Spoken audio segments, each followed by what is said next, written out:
இப்போ நம்ம பார்க்க போகிற டிஷ்ஷு பொரிச்ச முட்டை குருமா. இப்போ இதோட தேவையான பொருட்கள் என்னென்ன அப்படின்னு பார்த்துட்டு வருவோம்.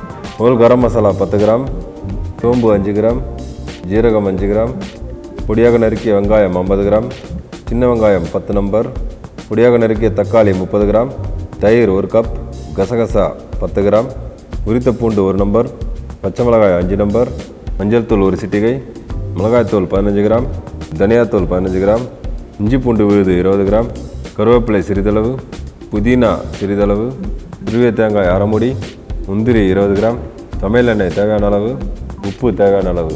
ஒரு தேவையான பொருட்களை பார்த்தோம். இதோட செய்முறை விளக்கம் என்ன அப்படின்றத பார்ப்போம். இது வந்து நம்ம பொரிச்ச முட்டை குருமானா முட்டையை நம்ம பாயில் பண்ணி எண்ணெயில் வந்து நல்லா பொரிச்சு தனியாக எடுத்து வச்சுப்போம்.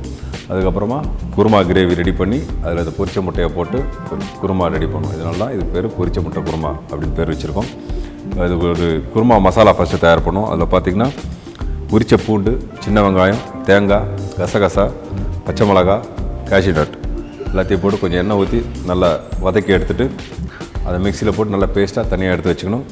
அதுக்கப்புறம் கொஞ்சம் எண்ணெய் போட்டு கொஞ்சம் சோம்பு, கருவேப்பிலை, வெங்காயம் நல்லா சாப்பிட்டு நல்லா வதக்கிட்டு அதுக்கப்புறம் தேவையான மசாலாக்கள் மிளகாத்தூள், தனியாத்தூள், மஞ்சள் தூள், ஹோல் கரம் மசாலா எல்லாத்தையும் போட்டு வதக்கிட்டு அதுக்கப்புறமா பச்சை மிளகா, அதுக்கப்புறம் நல்ல சாப் பண்ணி வச்சுருக்கிற தக்காளி அதையும் போட்டு ஒரு நல்ல திக்கான மசாலா மாதிரி வரும்.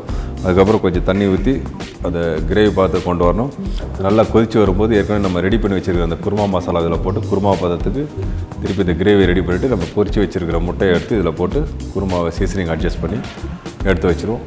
இதுதான் நம்ம பண்ண போகிற பொரிச்ச முட்டை குருமா.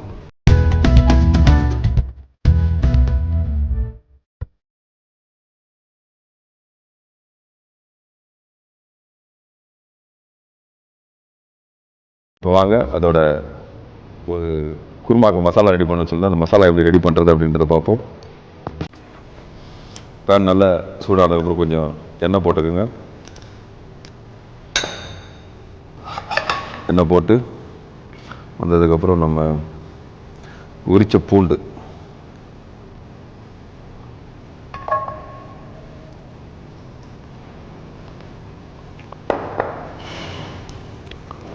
உரிச்ச பூண்டு கூட பச்சை மிளகா,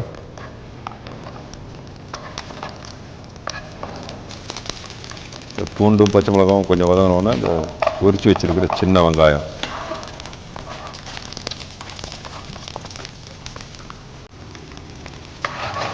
இது கொஞ்சம் ஓரளவு வெங்காயம் இதோட வதங்கி வந்ததுக்கப்புறம்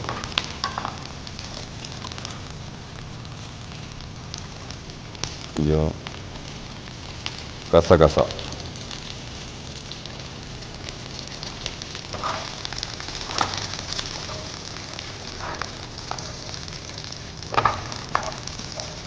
அதுக்கப்புறம்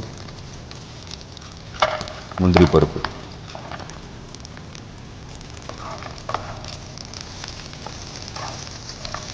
முந்திரி கொஞ்சம் இதோட மிக்ஸ் ஆகி வந்ததுக்கப்புறம் ஏற்கனவே நம்ம துருவி வச்சிருக்கிற தேங்காய்,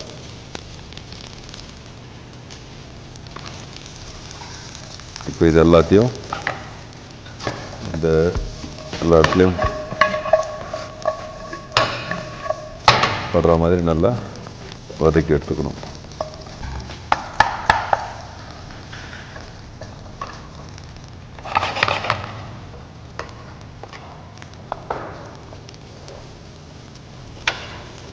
இது நல்லா வதங்கிடுச்சு. இதை நம்ம தனியாக ஒரு பிளேட்டில் எடுத்து வச்சுப்போம்.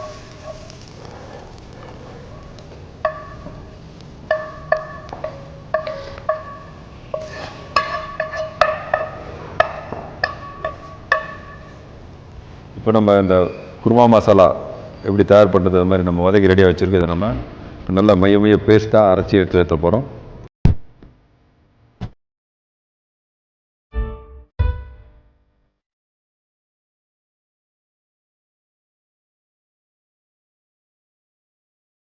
இந்த பொரிச்ச முட்டை குருமாவோட அந்த குருமா மசாலா எப்படி தயார் பண்ணி வைக்கிறது அப்படின்றத பற்றி பார்த்தோம். அந்த பேஸ்ட் நம்ம இப்போ ரெடியாக இருக்குது. அது முன்னாடி நம்ம இப்போது அதோட கிரேவி எப்படி ரெடி பண்ணுறது அப்படின்றத பற்றி பார்ப்போம். சின்ன பேன் எடுத்துக்கிட்டோம். அதில் கொஞ்சம் ஆயிலோட நம்ம இந்த ஹோல் கரம் மசாலா சொல்லியிருந்தேன், பட்டை, லவங்கம், ஏலக்காய், பிரிஞ்சி இலை.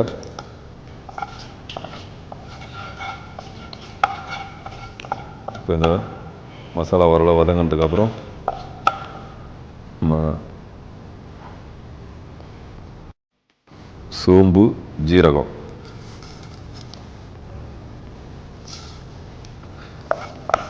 இதையும் இதோட சேர்த்து வதக்குறோம். இந்த ஃப்ளேவர், சோம்பு ஃப்ளேவர் வரும்போது நம்ம சாப் பண்ணி வச்சுருக்கிற வெங்காயத்தை இதோட சேர்த்து வதக்குறோம்.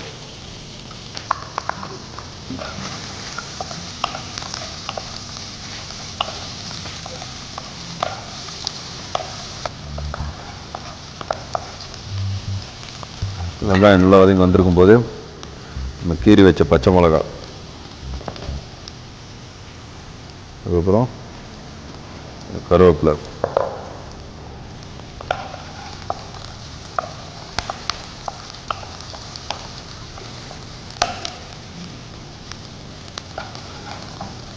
பச்சை மிளகாவோட வெங்காயமும் சேர்ந்து வதங்கி வரணும்.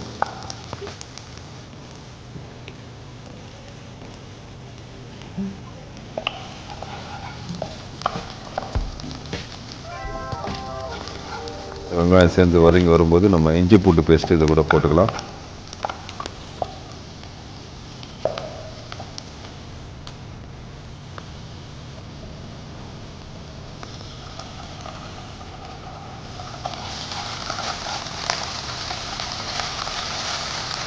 இஞ்சி பூண்டு மசாலாவோட வெங்காயம் சேர்ந்து வதங்கி வரும்போது நம்ம இதுக்கு தேவையான மசாலா பொடிகளை போடணும். கொஞ்சம் மஞ்சள் பொடி,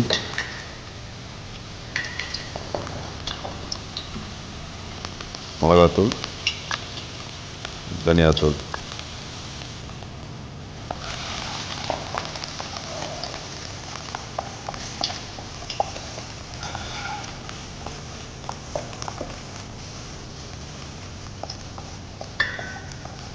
மசாலா நல்லா வதங்கி வரும்போது கடைசியாக நம்ம சாப் பண்ணி வச்சுருக்கிற தக்காளி,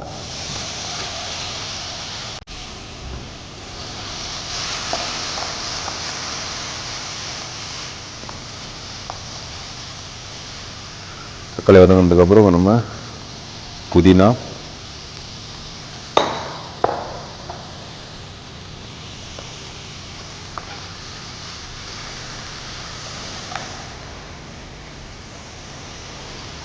இது நல்லா இதோட வதங்கி வரும்போது நம்ம தயிர் இதில் சேர்த்துக்கணும்.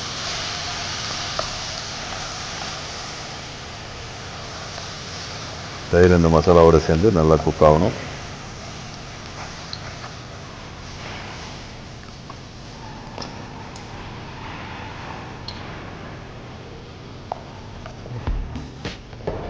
இந்த தயிர் போட்டதுக்கப்புறம் மசாலாவை கொஞ்சம் இந்த கிரேவி கன்சிஸ்டன்சி கொண்டு வர்றதுக்காக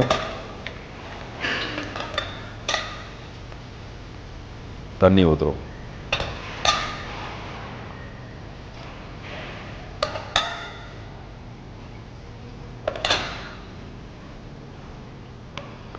தண்ணி நல்லா கொதித்து வரணும். இப்போது இந்த குழம்பு நல்லா கொதித்து வருது. இது குருமா பாதத்துக்கு நம்ம கொண்டு வரணும். இந்த மசாலா ரெடி ஆகிடுச்சு. இப்போ இதுக்கு தேவையான அளவு உப்பு இந்த மசாலாவோட சேர்த்துக்குங்க.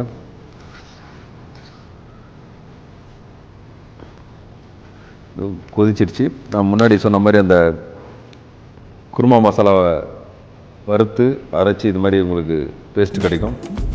குருமா கொதிக்கும்போது இதில் போட்டு மிக்ஸ் பண்ணிங்கன்னா உங்களுக்கு குருமா ரெடி ஆகும்.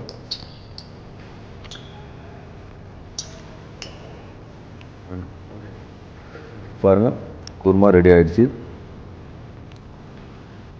இது நல்லா கொதித்து வரட்டும். அது வரைக்கும் நம்ம பாயில் பண்ணி உரித்து வச்சுருக்கிற முட்டையை எண்ணெயில் போட்டு பொரித்து எடுத்து இந்த குருமாவில் போடுவோம். இப்போ பாருங்கள், இந்த குருமா மசாலா போட்டோன்னே நம்மளுக்கு பக்கா குருமா வந்து நல்ல கன்சிஸ்டன்சியில் கிடச்சிருக்கு. இப்போ இந்த முட்டையை வந்து நம்ம பாயில் பண்ணி உரித்து எடுத்து வச்சுருக்கோம். இதை வந்து நம்ம அப்படியே நல்ல சூடான ஆயிலில் அப்படியே முக்கி மேலே கிறிஸ்பியாக வர மாதிரி நல்லா பொரித்து இந்த குருமாவில் ஆட் பண்ண போகிறோம். இப்போ இது மாதிரி பண்ணுறதுனால நமக்கு வந்து முட்டை வந்து நல்லா ஃபேமாக இருக்கும். அதேமாதிரி ஒரு வித்தியாசமான டேஸ்ட்டை கொடுக்கும். மேலே ஒரு கோட்டிங் வரும். அது இப்போ எப்படி பண்ணுறது பார்ப்போம். பாருங்கள், இப்போ குருமா கொதித்து வந்துடுச்சு. இப்போ நம்ம முட்டையை எண்ணெயில் பொரித்து எடுக்கலாம். எண்ணெய் இப்போ நல்லா சூடாக இருக்குது. இதில் நம்ம முட்டையை ஒன்று ஒன்றா விட்டு பொரித்து எடுக்க போகிறோம்.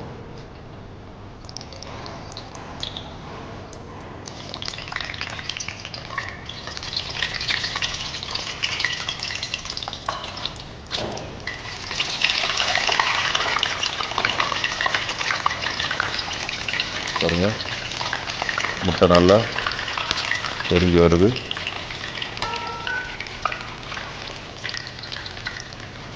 மேலே பாருங்கள், ஒரு வித்தியாசமான ஒரு தின் ஸ்கின் மேலே ஃபார்ம் ஆகும். ஃப்ரை பண்ணும்போது ஒரு சின்ன ரோல் மாதிரி. அது மாதிரி கலரும் நல்லா உங்களுக்கு கோல்டன் கலரில் வரும். இது அப்படியே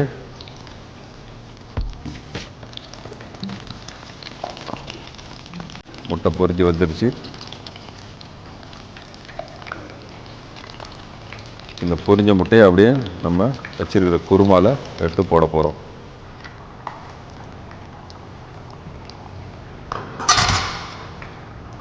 ரெடியாக இருக்கிற குருமாவில் நம்ம இந்த பொரிச்ச முட்டையை எடுத்து போடுறோம். பாருங்கள், இப்போது பொரிச்ச முட்டை குருமா ரெடி ஆகிடுச்சு.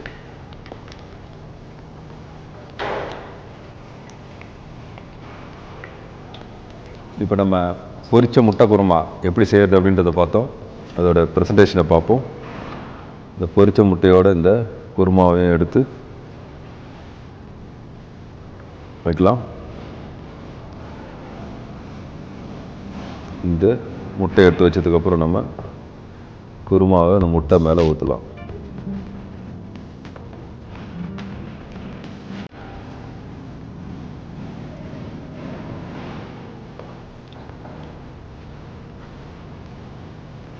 ரெடியாக இருக்குது. இதோட கார்னிஷ் ஃப்ரைடு கரி லீவ்ஸ், ஒரு சின்ன பச்சை மிளகாய், கலர்ஃபுல்லாக இருக்கிறதுக்காக நம்ம ஒரு டொமாட்டோ. இப்போ பொரிச்ச முட்டை குருமா எப்படி ரெடி பண்ணுறது, எப்படி ப்ரெசென்ட் பண்ணுறது அப்படின்றத பார்த்தோம்.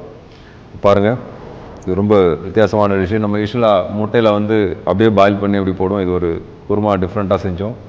அதே மாதிரி இதில் இந்த முட்டையை வந்து நம்ம பாயில் பண்ணி உரித்து இதில் பொரித்து போடுறோம். மேலே ஒரு தின் ஸ்கின் லேயர் ஃபார்ம் ஆகிறதுனால முட்டை நல்லா ஃபர்மாக இருக்கும். அதேமாதிரி சாப்பிடும்போது உங்களுக்கு ஒரு வித்தியாசமான டேஸ்ட்டை கொடுக்கும். மேலே கொஞ்சம் க்ரன்ச்சியாக இருக்கும், உள்ளே சாஃப்டாக இருக்கும். முட்டையை இது பொரிக்கிறதுனால முட்டையோட டேஸ்ட்டு உங்களுக்கு டிஃப்ரெண்ட்டாகவே தெரியும். இதை கண்டிப்பாக வீட்டில் ட்ரை பண்ணி பாருங்கள், எல்லாருக்கும் பிடிக்கும்.